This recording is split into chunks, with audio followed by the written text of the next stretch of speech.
How's it going? So I have the brand new Canon EOS RP right here, and I've actually never even unboxed it. Obviously I got to use it for a couple days, so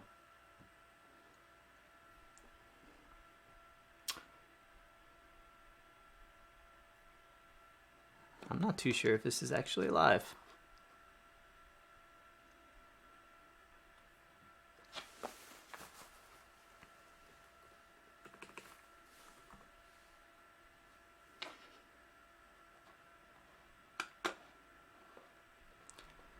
Are you guys able to see anything? I'm not getting any updates.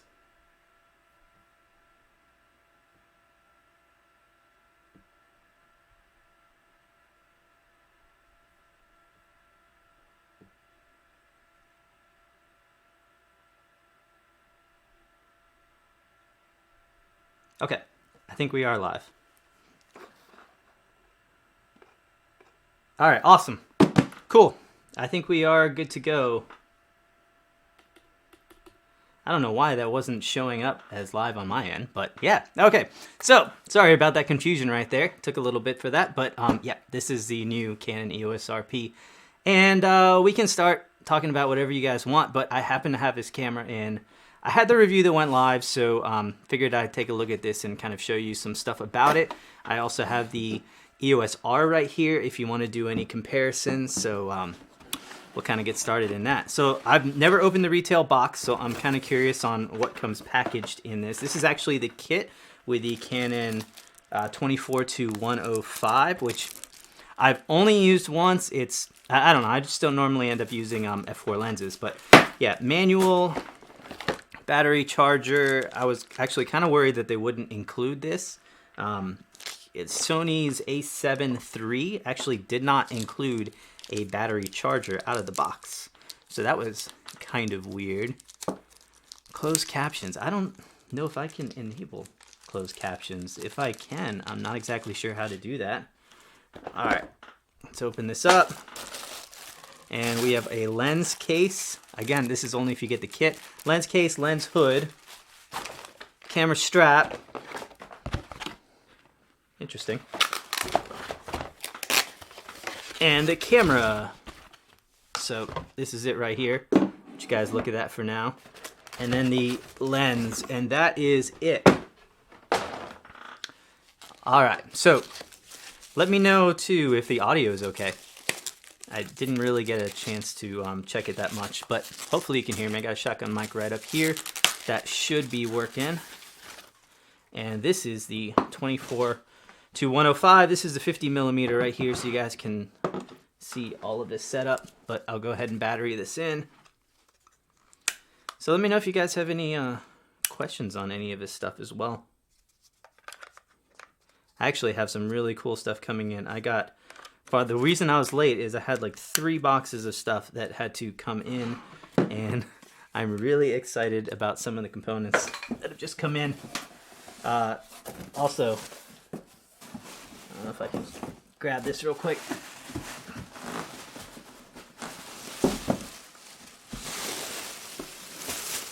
Look at this, guys. Yeah, computer upgrade. Stay tuned. Cool stuff. All right, so this is it right here, size comparison. One thing here is that we actually do not have anything blocking the sensor here. But this is basically your setup. Not too bad. So let's go ahead and mount a lens. Look, the 24-105 and the 50mm are right at about the same size here. You can barely tell these apart. I'm actually recording this with a 5D Mark IV in case you want to know. So yeah, they're a little bit heavier on the 50mm, but honestly, it's about the same size and just a tiny bit smaller in the diameter. So for those of you who are like, oh man, this 50mm is huge, keep in mind that a lot of those 24-105s are up there as well. This has a lock. You have to unlock it in order to go, especially because these can telescope out. So then they get pretty heavy real quick. Hey, thank you, Dion, for the super chat. So yeah, I guess we've got that going on. All right, any comparison to the A7 III and the A6400? So Dion, really appreciate that, man. And we've got the A6400 coming in Monday, so hopefully we can do a comparison with that one. It's a really tough camera to compare. The advantages to the EOS RP are definitely the ease of use. I mean, if you turn this thing on, having the mode dial right here, getting the camera set up, I can get this camera set up in a couple of minutes to where I want. And honestly, with the 6400, it took a little bit longer on that one. However, when it comes to features, I mean, nobody is going to touch Sony when it comes to features. They're basically throwing everything that even their higher end cameras can do into even their less expensive cameras. And so it just doesn't touch it. Image quality, you know, dynamic range is going to be actually very similar, even though it's a smaller sensor camera. And I don't know. It's a tough call because I think that that's the biggest competitor to the EOS RP is actually from APS-C cameras like the A6400, Fujifilm, like the X-T3 or maybe even the X-T30. Those are cameras that produce almost as good image quality as this one. You're getting a smaller setup, and I think the biggest difference between them is going to be if you want Canon, because if you want Canon, you want Canon. That's the thing about it. Or is going to be on things like the ergonomics and the ease of use, which I think are a little bit better on this. Really curious about the EVF. Okay, the EVF is not the same. It is really small. It's certainly usable. Like, I don't have any problem using it, but if you are looking for an EVF as a quality viewfinder, you're really not going to find it here. First time touching it in a little while. Yeah, it's definitely smaller. It's hard to see the entire view with a single look in here because the actual place where your eye goes is so small that it is very difficult to kind of make your way around the scene. Whereas this, you can just basically hold it up and everything is going to be right there. I do find that on this camera, you kind of have to move your way around it. No lens adapter. So the lens adapter will come if you buy it from places like B&H or Amazon. Right now, B&H, I think, is the only place that has it. I've got a link down below, I think, that should be there to pick it up at B&H. I also have like my favorite gear, lenses and stuff that I use when I made the review, so you can check all of that out. But right now, I got it straight from Canon, so I did not get the lens adapter. However, I have the lens adapter.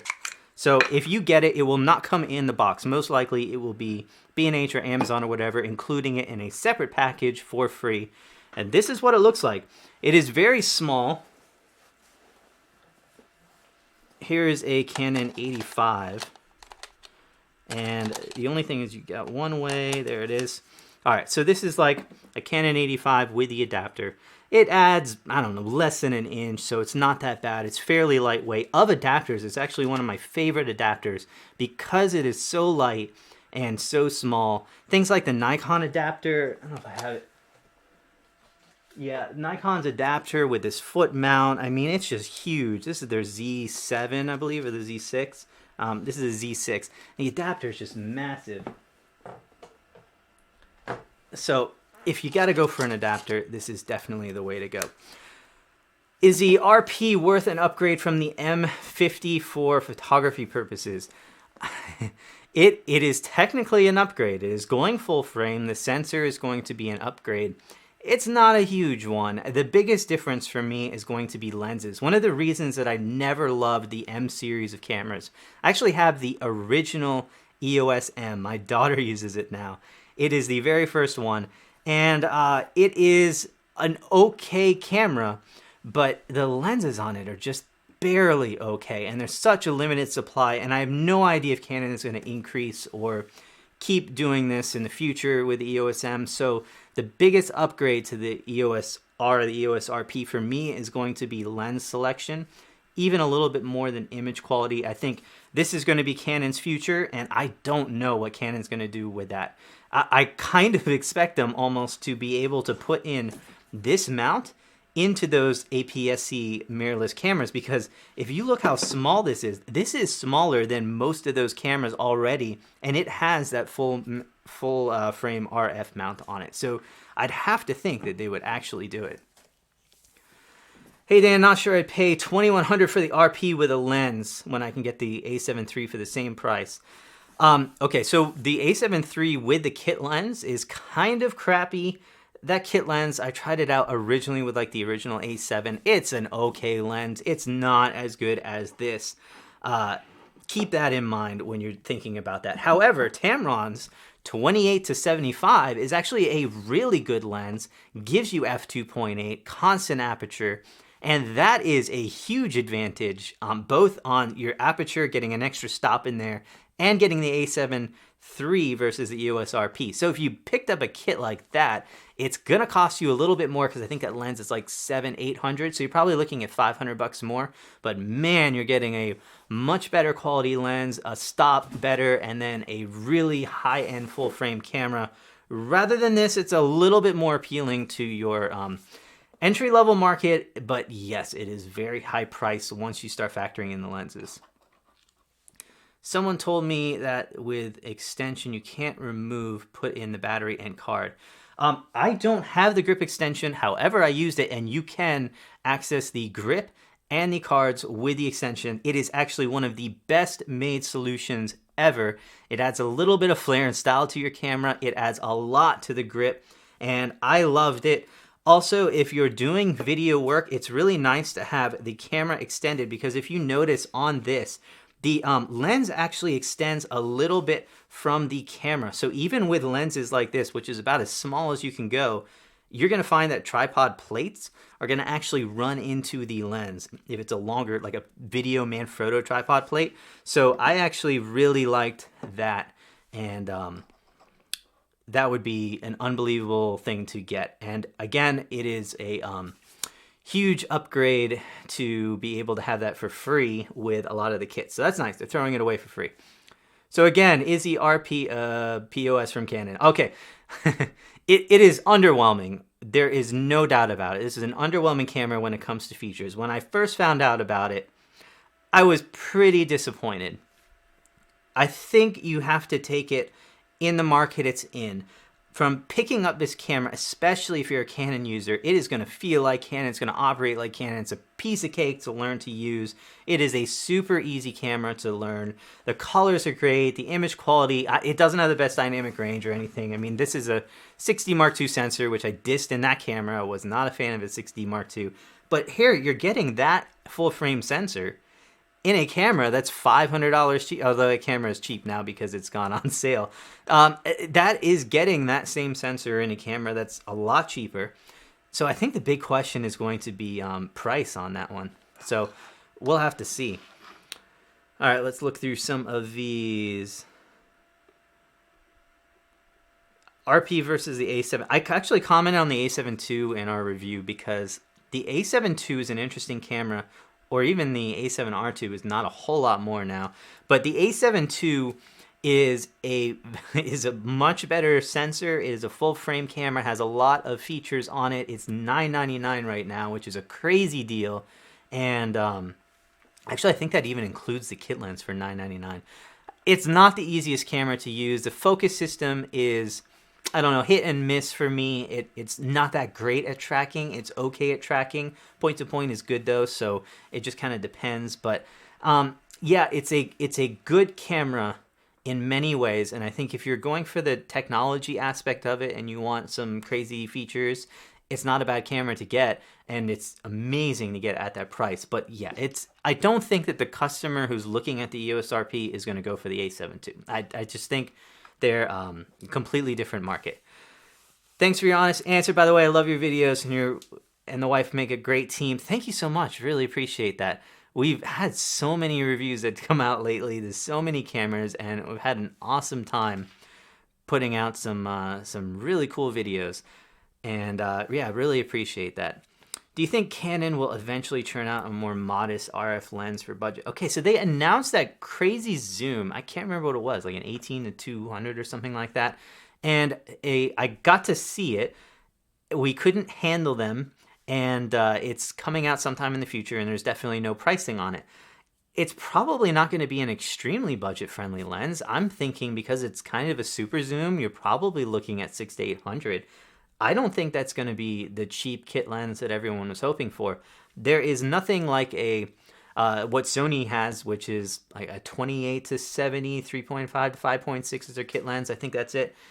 That lens is, I think it's like $300 more to get it with the a7 III. So I don't think we're seeing anything like that from Canon anytime soon. I don't know why. It would be good to see that. It would help justify the price on the camera. So I mean, in many ways, that's a good thing to get it cheaper. However, on the flip side of that, you have to keep in mind that the glass quality on that is not going to be as good. So keep that in mind. Hey, Steve, what's going on? All right, let's see. I know I missed a couple of these. Unfortunately, the way that YouTube does this, you kind of have to go down quite a ways. All right, let's talk a little bit about... Oh, crap. I lost the battery life. I have another battery. Let me grab it real quick. Excuse me.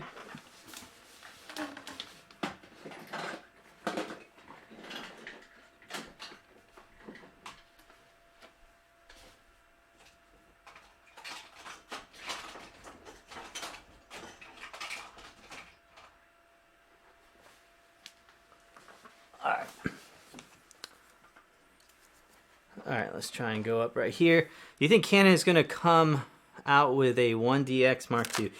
Canon is absolutely teased a new camera. They're crazy teasing a brand new camera. They are almost announcing a high-end full-frame camera. What it will be, I have no idea. I kind of see the EOS R as being below the 5D4. So they could come out with something around what the 5D4 is, or it could be like a 1DX type thing. I highly doubt they're there yet. Let's be honest. These still use like regular dual pixel AF systems, and the speed on those systems is just not there. It's not. It's not comparable to like what Sony is doing on their A9 or anything like that. So it's How's battery life? Well, I haven't charged the battery life, but the battery life is not that great, so keep that in mind. Hey, let me show you the battery. Yeah, it's these really tiny batteries. Basically the same battery as the smaller T7Is and stuff like that. This is it. So, I mean, the good thing is it's super light. I guess that's one reason why they did it. I don't know if I have one of Canon's bigger batteries, but yeah, it's super small. It doesn't last that long. However, it's actually better than like the A7 II, and many people have mentioned that. Battery life on the A7 II is a little bit worse. So, I don't know. Keep that in mind. Let me throw it on the charger real quick.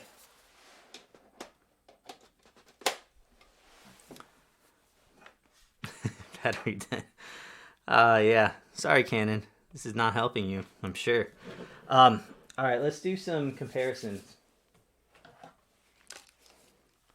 Nikon Z6 with a 50mm. Just to show you an example, this is Nikon's 50mm 1.8, Canon's 50mm 1.2. Really small setup. Once you start to factor the lens in, it's really kind of rough. Let me show you. Is this that's a 35, 50, somewhere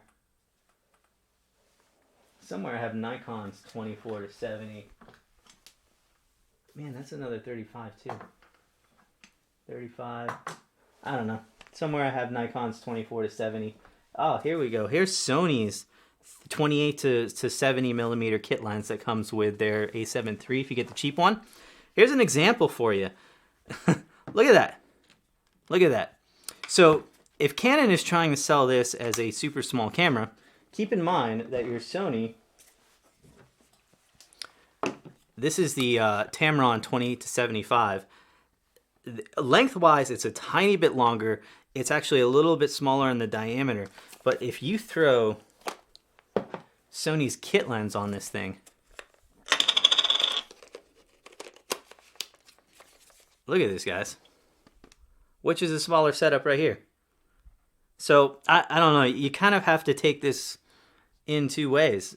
So, this is definitely a much more difficult camera to use if you're an entry-level person. Obviously, it's not Canon. Some people just love Canon for Canon.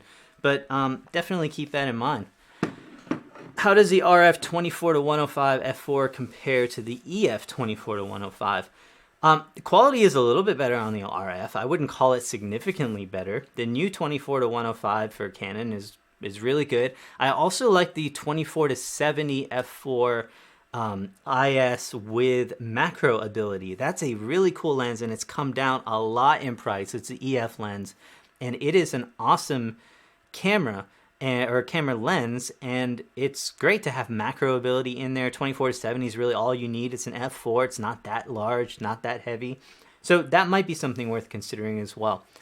Weird question. The extension looks cool. I'm sure smaller will design with the Arca plate. I really like the extension. I think it is really well designed. It holds a tripod adapter to it, so it has a quarter. Man, I wish I had one. It has a 1/4-20 in the bottom of that grip extension, so you can still mount all of your stuff to it. I really highly recommend it, and guess what? It's free if you buy it with a kit lens, so you can't really go wrong with that one. I think Canon is acknowledging in many ways that this camera is not there when it comes to lenses. So if you pick this up and you get this thing, it's going to come with the adapter with it ready to go. And so forget about Canon's 24-105. You can pick up any of the EF lenses just like that. I wish they had maybe a kit with a kit lens, because then it would be a little bit cheaper. Buying those is a little bit more expensive. But honestly, a Windows guy. Oh man, hey, a Windows guy, you lost me kidding. I appreciate that. But check this out. I actually just, oh man, I left it outside. I just got the new MacBook Pro, and I'm going to do a video on it real soon because I am a Windows guy and I'm switching to it. However, you still can't lose me from my custom PCs. I gotta have my custom PCs where I can deck them out with whatever I want. So I've got a new one that I'm building right now. But I did just get a MacBook Pro for laptops right here. I've got the Surface, is what I've been using for a little while. And I like this computer. I mean, it's a 13-inch computer with a dedicated graphics card. I don't know. But yeah, MacBook Pro, I just got it in there. And so we'll see how that works for me. RP is a backup for a 5D3 for wedding photography. Okay. I don't know if I would go there, because you're talking about having to use adapters, different lenses. I talked to Canon on this. I'm like, this is a 5D4 that I'm shooting this on. I own a lot of Canon gear. 24-70-200 f2. I mean, this is a $2,000 lens. I've got the Tamron 24-70 f2.8 on there. 50. These are mine. A 50 millimeter and an 85 over there. I have a lot of Canon gear that I own still. And Canon is really not making it easy for people like wedding photographers to use their EOS R cameras. It's not. So I wish that they would do something better with that. They're still claiming that something more pro-end is on the way. We'll see. And again, I'm not completely convinced here, because I do see that the EOS R is not capable of the focus speeds needed to do something at a higher frame rate. I don't see them redesigning the dual pixel AF system just for that camera. So I kind of wonder how they're going to do high frame rates and really good AF in a camera like that. I just don't see it. Plus, if they go larger on their sensor to like a 40 something or 50 megapixel, I don't see them doing 4K video, especially without a crop on that one. Just because, I mean, even cameras like, let's see, this is the A7 III. This shoots better 4K video than the A7R III, because the A7R III can't take 42 megapixels and turn it into a 4K video. And so, yeah, it's kind of a hard one on there. Just curious, would you rather use the EOS R or the 5D4 for video? The EOS R is better for video. I prefer it in every way. It is better for video than the 5D Mark IV, hands down. And I have both cameras, and I shoot with the EOS R anytime I bring a Canon over my 5D4 any day of the week. Not only does it have the flip screen, it shoots really good quality in 1080p. You have 4K that is usable. It does have a crop, but it still looks great. I use it all the time. You have some really nice lenses, or you can just use the adapter. So I really prefer the EOS R than the 5D4. And that's one of the things that for a lot of people who are dissing the EOS R for video, yes, it doesn't compete with something like an A7 III or even the Nikon Z6. which is really good for video. Actually, it's a $2,000 and it's really good for video. This is actually more expensive. The EOS R, actually the EOS R is more expensive and doesn't match the video capabilities. However, it matches the cameras like the 5D4.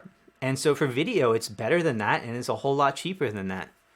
How does the RP compare to the XT3? Well, you want to see? Where's my... Look at this, guys. Isn't this fun? Like, we can compare anything that we want. What do you want to see? What's the comparison? Here's the XT3, which is really good, is an 18 to 55, which comes out to like a, I don't know, 25 to 75, something like that. f2.8 to f4 zoom lens. I also have somewhere, here it is. This is the 35 millimeter f2. Look how small this is. Gosh, this is a tiny lens, 35 mil. Try doing that on the Canon. This is a unbelievable camera. It gives you amazing picture quality, unbelievable video. What's the problem with this? It is so difficult to use for many people who are not used to cameras. If I throw this top dial, just look at the top of this camera compared to someone who doesn't have a lot of experience with cameras, they're not going to know what any of these are. You have exposure comp, you have your shutter speed, and you have ISO, none of which are labeled. You have a function button that says FN on it. You can't even change, like in order to do a lot of these, they have click for locking. They're great to have, but gosh, could you confuse somebody a little bit more that isn't coming from a traditional camera system like this? So yes, for those of us who know how to use these cameras, this is crazy awesome. And it is so much better in many ways than even the EOS RP. The biggest problem for this, you look at the back of it, not much better right here. Do you recognize any of these dials? You have a play button and a trash can button. Other than that, AFL, AEL, a Q button, a little tiny joystick on here, a D-pad with no icons on it except one that says menu and one that says display and back. That's not very helpful to someone who doesn't know how to use this. And then also your focus, you have a custom button right here. That doesn't say anything on it. And your focusing is M, C, and S. Honestly, someone's going to accidentally hit this and have no clue why their camera isn't focusing. I love this camera. It is great for me. However, I see the reasons why not everyone is going to love a camera like this compared to something like the EOS RP. All right, let me go down a little bit because I know I missed some. I'd rather get the EOS. Okay, Canon upgrading their... Yeah, I talked about Canon's potential higher end camera. They're coming out with it. My guess would be later in the year. I just don't know how much they're actually going to get into a camera for that. RP or 62, which for wildlife, I didn't love the 6D Mark II. And it's not to say that the EOS RP is much better, but I honestly thought the the 6D Mark II, it was even less fit for the market that it is. At least the EOS RP is trying to be what it's supposed to be, no matter if it's weak or whatever. I don't know. Okay, I'm out. Fuji cameras are more akin to traditional cameras than any of the market. Way too much sucking up to Sony. Okay. So my parents grew up with traditional cameras, but a lot of people out there don't. And I guarantee you, if we go to the street with this camera, there are less people that are going to be able to pick this up and use it. I honestly, I'm perfectly fine going out on that comment right there.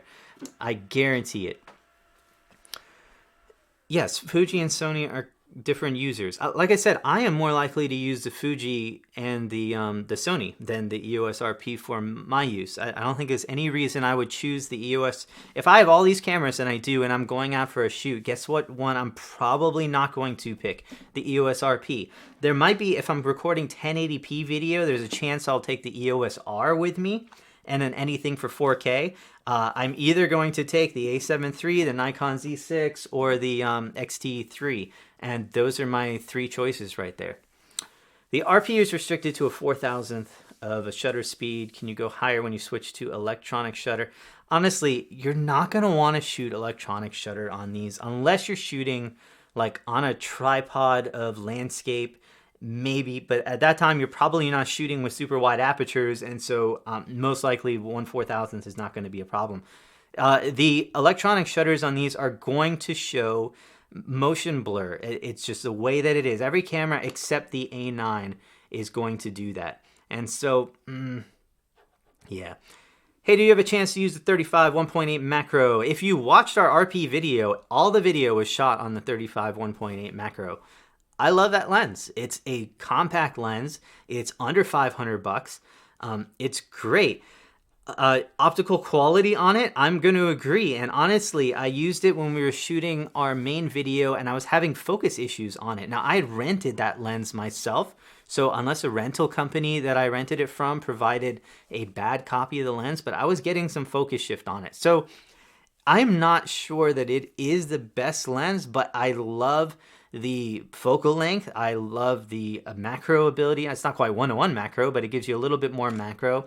I love the size of it. The price is right. So I would definitely try renting and trying it and seeing for yourself. Again, I used it for all my video. I'm very happy with it. I haven't done like sharpness tests or anything like that, but yeah.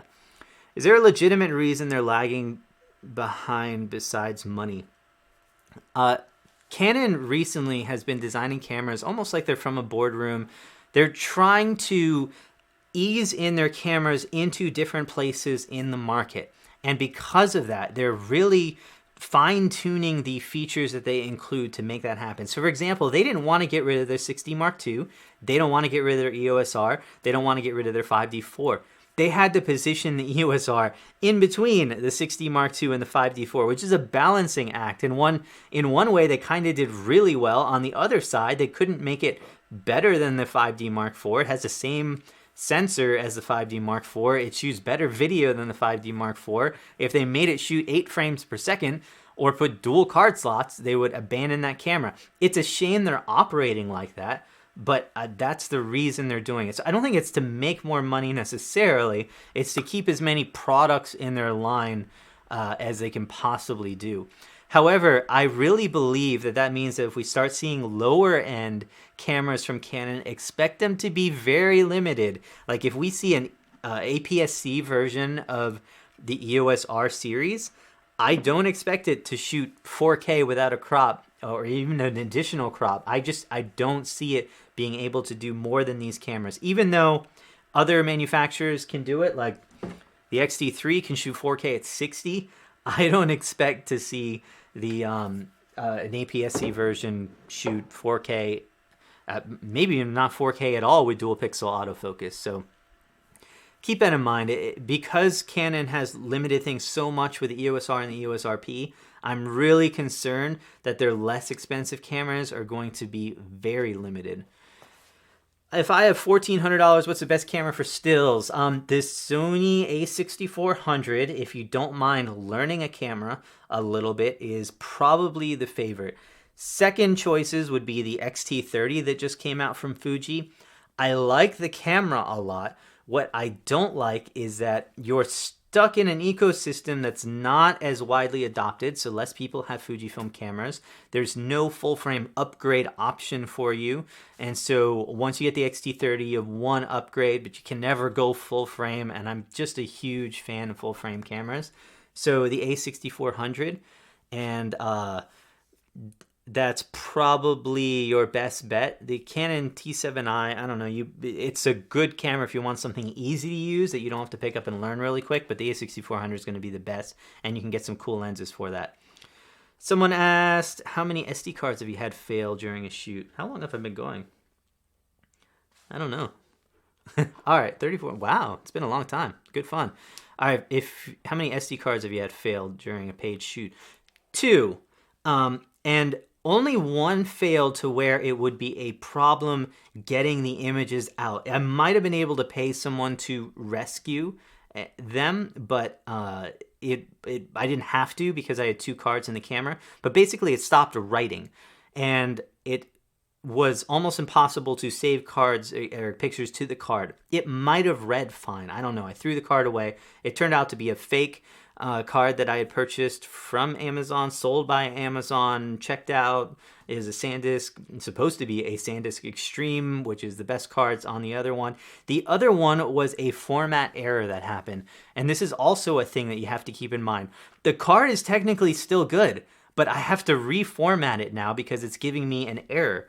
And so I don't want to reformat it. It has pictures in it. So if I now remove that card, I might be able to save those pictures, but I better have a backup card. What I love about having 2 card slots is I keep 2 cards in there, even if I was just writing to one. And then if one card would ever give me an error or anything, I just pull it out and keep going with the other one. I don't get lost. I'm always having 2 cards just in case either it's overflow or anything like that. So yeah, that's a situation.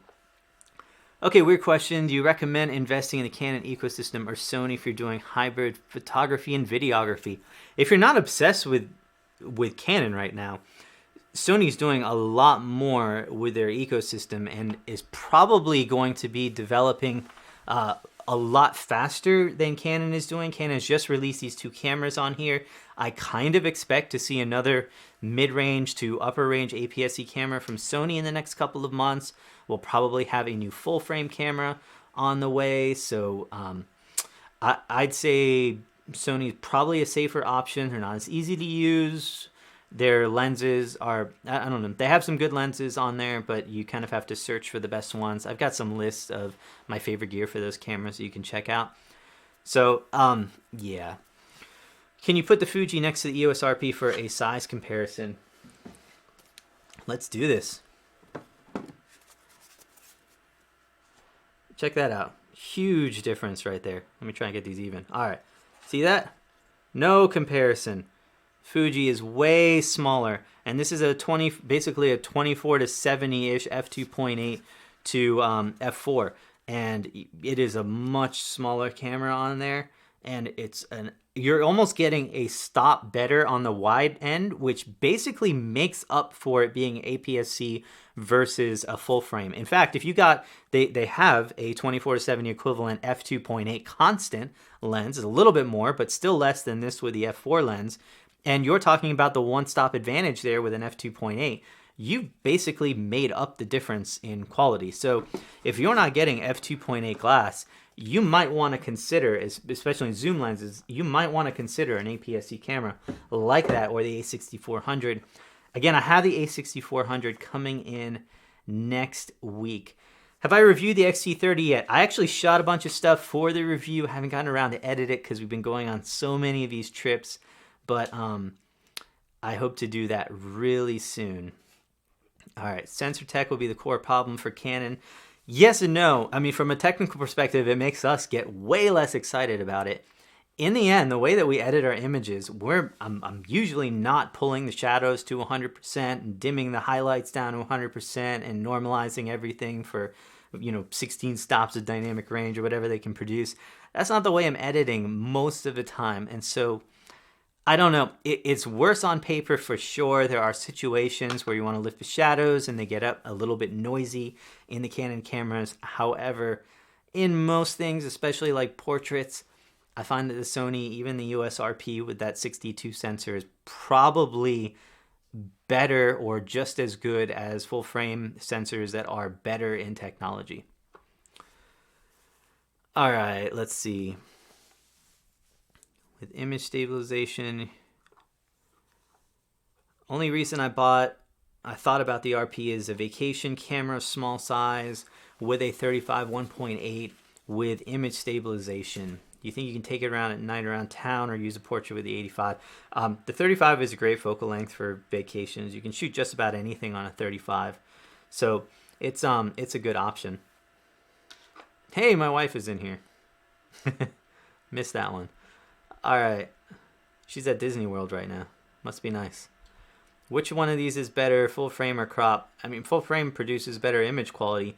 The thing is that you have to keep in mind, if you're going to go full frame, you need to be staying up there with good glass. So you compare an f4 lens on a full frame with an f4 lens on an APS-C camera, the full frame is better.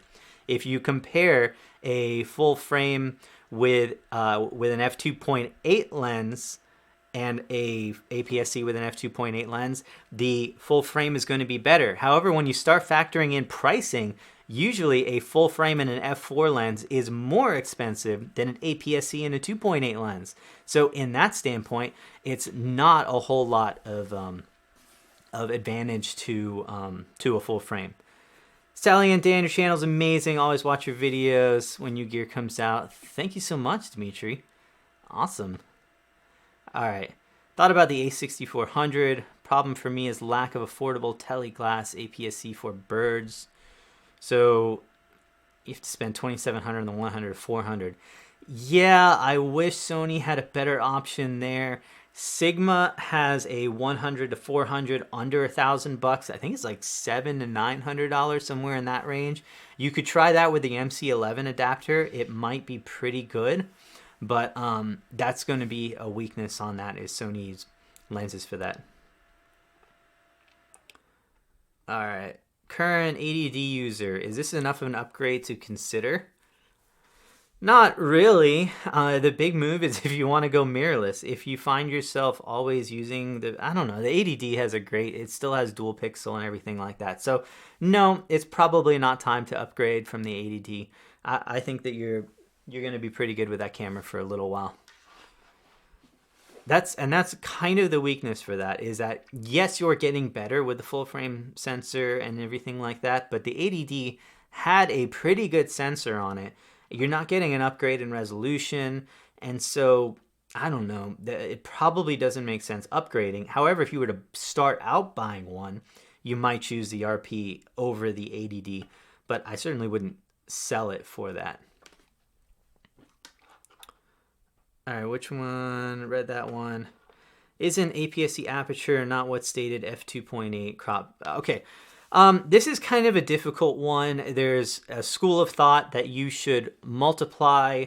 When you're going to APS-C, you usually multiply the focal length times 1.5 for most cameras, or 1.6 for Canon. And that's because the APS-C is a smaller sensor and the way that it goes through the lens is different. So a 35 millimeter camera on a full frame is 35. A full frame lens 35 millimeter on an APS-C camera is more like 50 something. So keep that in mind. The school of thought is, don't you have to also multiply the aperture times that? So instead of it being an f2.8 lens, let's say, it would really be an f4 lens. That's kind of true technically. However, the camera already compensates for the fact that they're receiving less light, and that's why they have lower ISO performance, because the camera is already compensating for that in the way they interpret ISO. And so in this digital world, it doesn't quite apply like that. You'll have to know that if you're using a lens on an APS-C camera, you're not getting the same depth of field as you would. So from that standpoint, an f2.8, when you put it on an APS-C camera, is going to behave like an f4 in depth of field. But the fact is, if I put this 24-70 on the full frame EOS RP, or I put it on an APS-C camera, if I shoot both of them at 800 ISO and the same settings, they're both going to look the same. Your one's not going to be darker than the other, because the camera is already compensating for the fact that the smaller sensor is receiving less light. And so you won't have the same ISO performance because of that. But yeah, no, I do not consider that you should multiply for the crop factor when you're talking about lighting, only for calculating depth of field and focal length. Travel camera, which one? Going to Europe for 10 days. XT3, A6400, Canon EOS RP, and some of my L lenses. Oh man, well, if you have some L lenses there, that would be tempting to go for the EOS RP. And I think that that's going to be the main benefit there. I mean, it's going to come with the adapter, and you're going to get that. You already have your lenses. Should you switch systems for that? Not unless the capabilities of the EOS RP are not there for you. And for most people, it's fine. I mean, a 24 megapixel, it's going to take great pictures, 1080p video, it's fine. It's more compressed, but if you saw my video, I produced everything that we did. All the pictures we shot were with the EOS RP, and I thought we produced a great quality video with great image quality. So something to think about there. Currently I have a Nikon D810, but Nikon focusing is always back focusing. Do you think the Sony a7 III would be better with focusing issues? Okay, yes, and here is why. Cameras like the D810 use something called phase detection autofocus. It is super fast. It allows the camera to predict where the movement is going, and it does a great job of very quick autofocus. However, they can suffer from front focusing or back focusing. Sometimes you have to program in what that front focusing is in order to be able to get an accurate focus on that. So cameras like the a7 III and other mirrorless cameras usually use two technologies. They use phase detection, which is that same one that the D810 will use, and also contrast detection. The contrast detection is super accurate. It doesn't require any kind of micro focus adjustment on there. You're going to get super sharp images on whatever it focuses on. So yes, by combining those two technologies, cameras like the a7 III are able to accurately focus without front focusing and back focusing, and you don't have to do any micro adjustments of the lens. So yeah, it would be better than that. However, if you're getting a lot of back focusing, you can adjust that in the camera, and it might just be the lens that you're using, and it's not necessarily a constant. So keep that in mind. There might be things you can do on the D810 to fix that. All right, get the RP and get ready to spend money on RF lenses. Canon is killing it with these lenses. They certainly are. It's hard to say no. Sally, oh my gosh. Come home. What are you doing? I'm here. What time is it? 8:01? Stop hanging out at Disney. Not switching, keeping Canon forever. There you go. I mean, if you already have their lenses, it comes with the free adapter if you get the EOS RP. Not a bad deal. Unpacking my RP as I watch your stream. Awesome. If you're doing that, I'm coming out with like a how-to guide on how to use this camera and set up. Should be out shortly. And also I've got some awesome gear that I think you should pick up with it, so you can check out the description for that. And if you have any questions, always hit us up on social. That's the easy way to get a hold of us. Get the RP and getting... Oh, I got that. Let's see. Have you tested the a6400 with adapted lenses? Oh, YouTube, stop changing on me.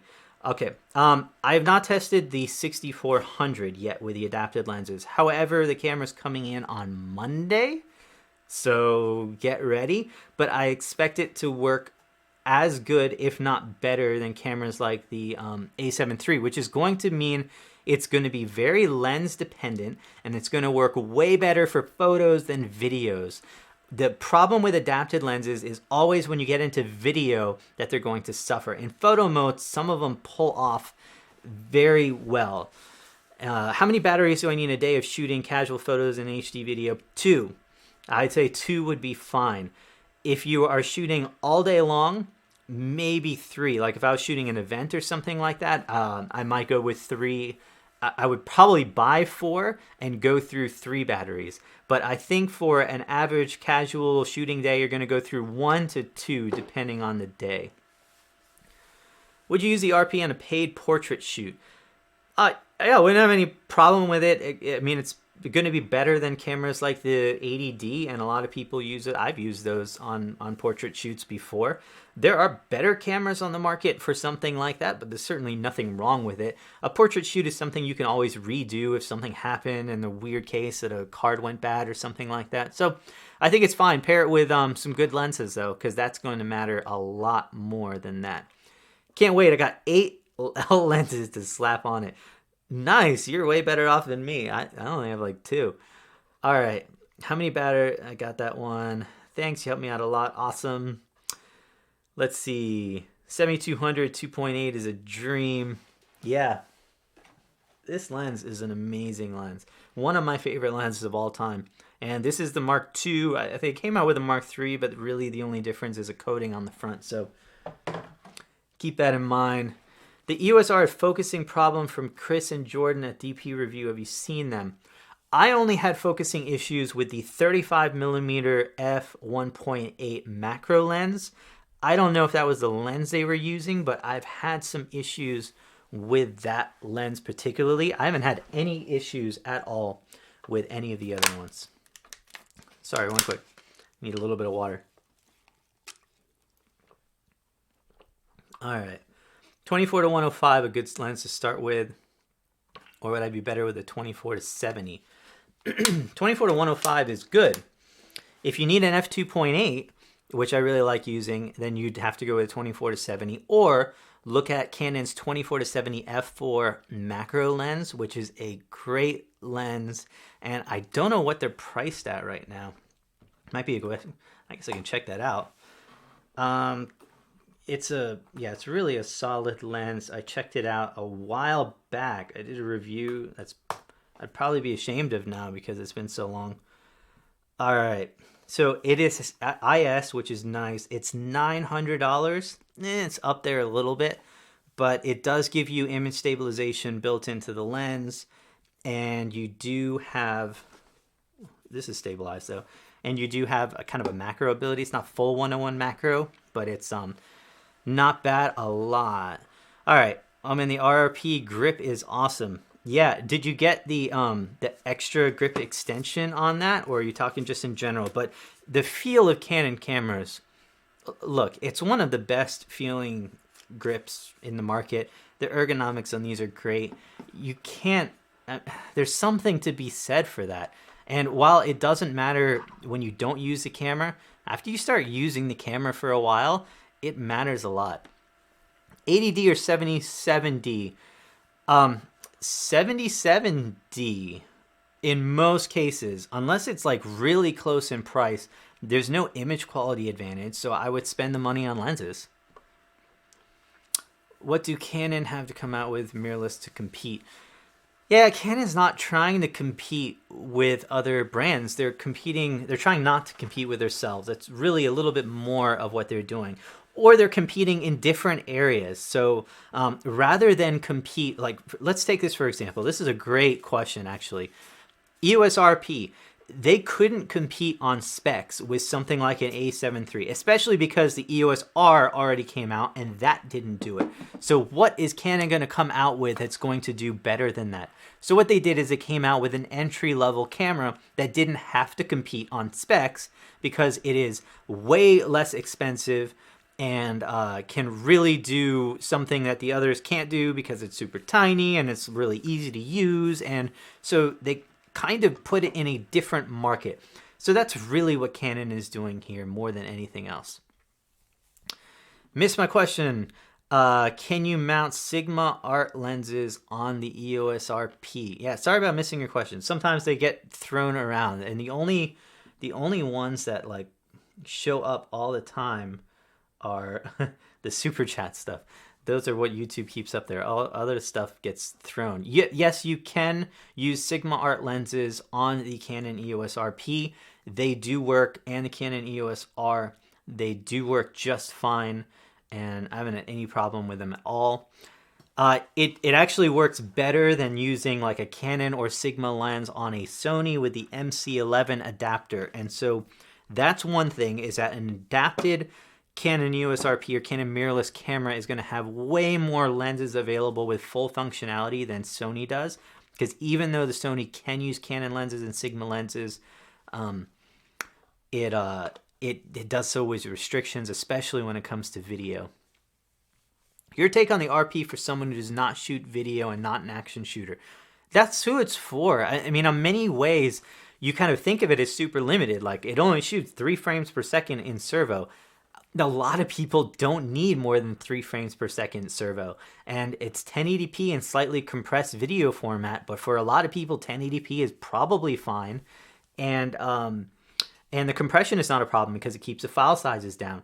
Now, I wish Canon would give you both options. So if I have a camera that shoots 10 frames per second like the Sony, I don't have to shoot at 10 frames per second. I can always shoot that way less. So it's really good to be able to have a camera that can shoot 10, and I can turn it down to 3. Or it can shoot the higher bit rate, but I can choose a lower bit rate. Like the Canon EOS R, I can shoot it in a high bit rate, 400 megabits per second. It uses up cards like crazy.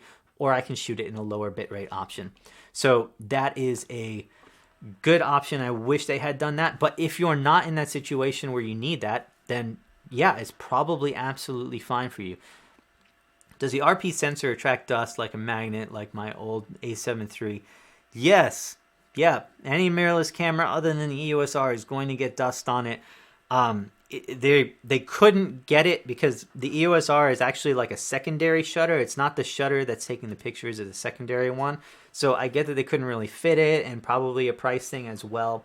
However, it's a good thing to have, and I really wish that it did. I love having that, and it was so nice to never have to worry. Look at this. I have no lens attached to this. My camera, I would never do this with my Sonys. So nice to have. No downside with that. Why do a lot of people, why are they not happy with the RP? I guarantee it's people that don't own it that are not happy, because if you need better specs or feel like you want better specs, the RP doesn't have it. It's very limited from that standpoint. But if you only need 3 frames per second and 1080p video and limitations on 1 card slot, then it's going to be absolutely fine. Can the EOS RP charge the battery via USB-C? I doubt it, because the Canon EOS R, I should know that, but I haven't tried it yet. The Canon EOS R, I don't know if I have one that I can use. The Canon EOS R only did it with a Canon, special Canon one, so it definitely probably can't do it with a general USB-C charger. I was charging the battery, so now I should be good. 35 millimeter 1.4, 35 millimeter 1.8. I love the compact nature of that 1.8, but I'd recommend renting it first, because I have personally had issues with the one that I used. I don't know if it was the one that I used that was bad. I had rented it, maybe it had been dropped before. But I would suggest renting the 1.8 first and trying that out. If you're talking about the 35 1.8 RF lens, if you're talking about the non-RF lens, the 35 millimeter, not quite my favorite. Sigma's 35 millimeter 1.4 might be a better option for you. 7200 f2.8R lens. Looks like it's half the length. Yeah, it is. Oh, come on, YouTube. It's going crazy on me. Is this because it zooms externally? Yes, it does. I mean, I wasn't able to physically turn it, but it absolutely does appear that it is not an internal zoom lens. I don't mind that. I'm fine with that. My 24-70 is not internal zoom, so I don't see a reason of having to have the 7200 as an internal, at least not for what I do. I don't know. Maybe there's a reason for someone else. Let's see. Is a 1080p video quality better on the M50 80D or 6D Mark II? I haven't compared them all directly. I know the 6D Mark II uses a very compressed format and is not the best. The M50 I have not used. I'm not 100% sure on that one. And the 80D is going into crop sensor, so I don't know. The EOS R is going to be by far the best in 1080p out of all three of those. If you can afford the EOS R for 1080p video and you want to shoot Canon, it is going to be the best option for sure. Can the, let's see, oh, YouTube's doing it to me again. EOS R, how's the dynamic range? Can you push the files? Yeah, not too bad at all. It's not quite what like a Nikon Z6 is and A7 III, but you can push the files quite a bit and the shadows are fine. So only in very extreme cases is that an issue. What's your settings for this live? All right, so I'll show you the live show. So I am recording this on a 5D Mark IV. I have this plugged into a live stream kit. Actually, on my kit page, I have my entire setup for it because I can't. It's an Epicenter. Man, I can't remember the. Oh, Epiphan video, it's like $200 and allows you to go live stream. So I have HDMI out of the Canon and 1080p into that. That has a HDMI out to this monitor, which allows me to see everything that I am shooting, and as well as your comments. So it's all built into that Epiphan video thing. It's a really cool system if you want to get started with live streams and don't want to spend a lot of money. It actually runs on Android, which is kind of interesting. So if you go to your settings, it's Android settings. And then the box has a USB port where you can mount like a keyboard and mouse. So that's how I'm able to scroll and get through my settings on the box. It's a pretty cool setup right there. I've got a shotgun mic right up here that I'm using to mic straight into the camera. And then my laptop right here is just showing me from YouTube's end so that I can see the delayed effect. I don't know. There's like a 20-30 second delay. It's kind of extreme. I have a 6D Mark II, and I think you meant to say can push 3+ stops. That sounds about right. If you, the A7 III and Nikon Z6 will pull off about 5 before something starts looking horrible. The A7 is actually a little bit better on the highlight side than the shadow side compared to Nikon. HD video quality between the EOS R and the EOS RP. There is a difference. The EOS R is better. It has a higher bitrate option. The EOS R is one of the best cameras for video as long as you're willing to shoot mostly 1080p. And it does have HDMI out. Actually, both can do HDMI out, which is weird. But you do have Canon log on the EOS R, which is nice. So overall, the EOS R is going to be a lot better for that. I'm hearing how great the RP is for video. What about photo? The EOS RP is kind of 50-50 on video. I mean, it's good in video, but compared to other cameras, it's very weak. For photo side, it is, again, about the same. Compared to other $2,000 full-frame cameras, it is a little bit weak. It kind of occupies that sweet spot in between like a APS-C camera and a full-frame camera, because it is a full-frame camera, but the sensor is not the best, newest technology out there, and so it kind of occupies that middle ground right there. Let's see. Compared to the RP, I meant to say RP. How is dynamic range? Can you push the files on the R? I think I answered that one. What's your setting for live stream? Answered that one. All right, YouTube, don't tell me anything. Is a 1080p... Oh, it did it again. It scrolls up to the top, guys. It's really difficult to do this. It's like it wants to use Super Chat. RP for concert photographer, like shooting small form factor cameras and primes. Okay, one advantage to the way the Canon mirrorless is working is their ability to focus in almost no light. And how it's doing that is that the camera can actually focus at whatever the widest aperture of the lens is. So if you're pairing a Canon EOS R or an EOS RP with this 50mm 1.2, it can actually focus in like -6 EV, which is pretty much black. I mean, there's almost, yeah, it's pretty much black.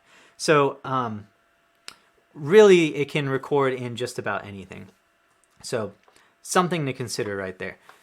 However, if you're shooting with an f4 lens, then that takes it down to like to -4 EV, something like that. So that's something to consider. What camera are you recording with now? It's the Canon 5D Mark IV.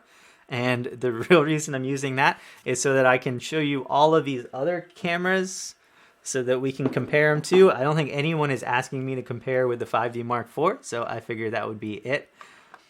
Max, what's up, man? Hey, appreciate that.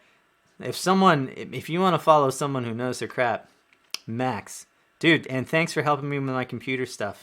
He's awesome. Especially, yeah, man, his computer knowledge is just bam.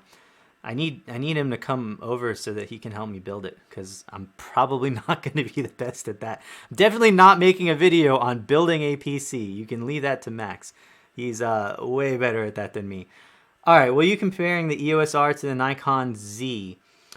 We did record a video doing that, believe it or not, and I have not gotten around to editing it. It's such a cool video, too. I just don't have the time. It's something I'd love to do. Yes, we actually have it recorded, and it would be great to actually get a week to edit it. But the way that we do our edits, we try to put together some really cool stuff, and it takes some time, unfortunately. Have you used the Z6 with the new beta firmware with the IAF? I have not, so we will see. That is one thing, is just because a camera has IAF doesn't mean it's going to be any good at it. Sony actually had IAF in the A7R2. It wasn't that great. It like worked good in certain circumstances, but it wasn't something you could just use all the time and depend on it.